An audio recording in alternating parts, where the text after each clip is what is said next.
जी संगता अस्सलाम वालेकुम मां हाफिज बुजदार एडवोकेट मशेतों स्वागलवरा मैं के संगतिये मूसा बलोच फ्रॉम कालेमाड़ लोग मूसा में गए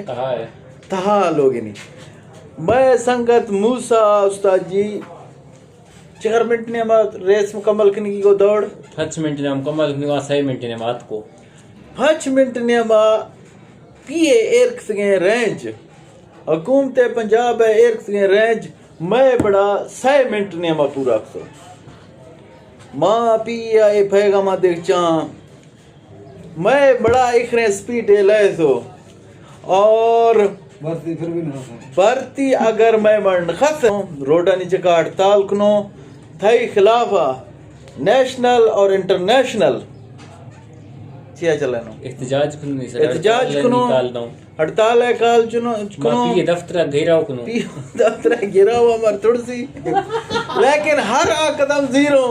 आंख मैं भूसा है हक ने मा बेहतर भी तो और मां बिल्कुल ना इंसाफी कबूल चिन कुनो लेकिन मूसा तो बर्तिन खनगा गो अगर खस है दाई चल गए मैं मड़ कामयाबी का जुज गए अगर मैं मूसा है तो हक ने मा